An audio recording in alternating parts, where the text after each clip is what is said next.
Mais le problème se situe surtout devant. Mais c'est vrai qu'avec l'arrivée de Vancy Mabandza lors de la deuxième partie de saison, qui aligne donc Chris Kevin Nadje. Dès le coup d'envoi, il avait fait une très bonne montée. On a été un petit peu trop pressé. Les joueurs germanophones qui sont entrés un petit peu trop tôt dans la partie de terrain des Waaslandiens. Cette fois-ci, c'est la bonne avec Passhuis au ballon. Vandenberg. Et ça combine pas trop mal. On essaye de jouer avec Mabandza et la frappe bien repoussée par Marco Hiller. Et bien voilà le premier tir cadré après. Premier coup de poing de la soirée pour Lokeren. Oh, attention! Oh, il était tout seul, Mazouz.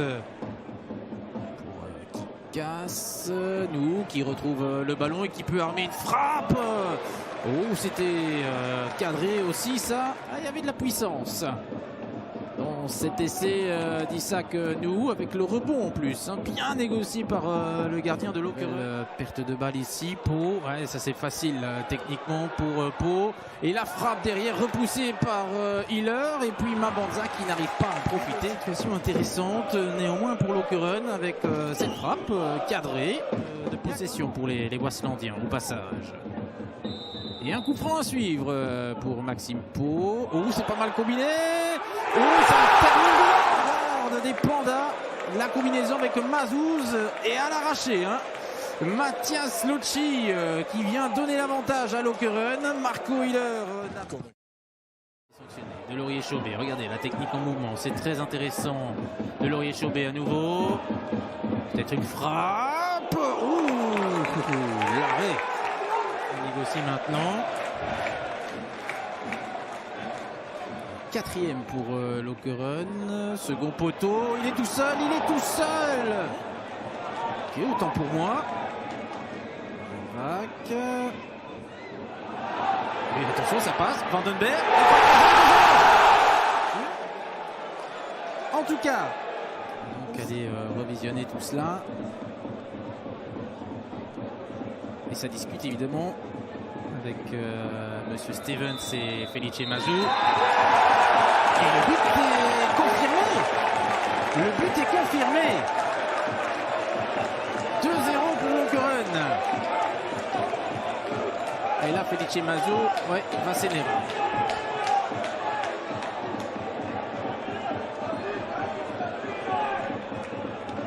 Il n'a pas utilisé de challenge vidéo.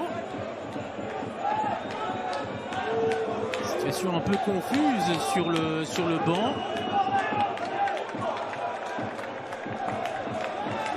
Et donc 2-0, le but est confirmé. Mais j'ai quand même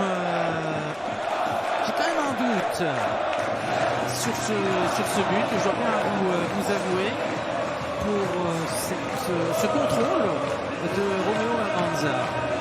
Il y a un contact du bras, hein, mais Gavori, on laisse passer le ballon, chipote, l'action qui n'est pas encore terminée. On reste au sol, est-ce qu'il n'y aurait pas un petit quelque chose là pour Eupen? Ici, on voit pas très bien, on n'a que la fin de l'action. C'est pas trop vous dire là. Alors, Monsieur Leda qui va l'expliquer sa décision auprès de Felice Mazou. J'ai pas l'impression qu'il va siffler le moindre penalty. Non. Pas de pénalty, ça veut dire que Felice Mazou perd un joker. Rapidement joué avec Gavori. Vidigal qui passe le centre. Il a encore été accroché là, le Portugais. Et le joueur le plus cher, hein, selon le site de référence Transfermarkt de toute la troupe. Pas l'impression que M. Leda va changer. Non, sa décision. On en reste à une carte jaune. Et donc Felice Mazou n'a plus de joker. Hein. De Laurier-Chaubet qui écarte. Younge en une touche, c'est pas mal. Vidigal, la frappe, c'est 2-1. Magnifique. La plaque tournante de cette équipe, à n'en pas douter. Regardez, le contrôle est parfait et l'enchaînement avec la frappe l'est tout autant. Va-t-il opter pour des changements plus défensifs pour maintenir ce score? De Laurier-Chaubet, la petite passe. Oh, c'était presque un autobut et le réflexe étourdissant de Vervac. Le tempo à cette action.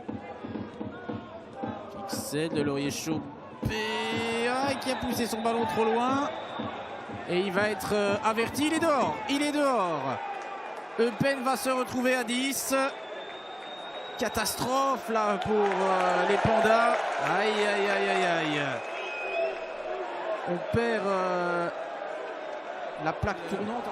Et Brou qui en profite évidemment. Il va en profiter avec sa vitesse. Brou qui va fixer. Attention, le retour ici de Fixel. Le ballon qui est mal dégagé. La frappe de Van der Scott. Et Monsieur Léda qui met un terme à cette partie. Première défaite d'Eupen cette saison. Et elle intervient déjà à la deuxième journée.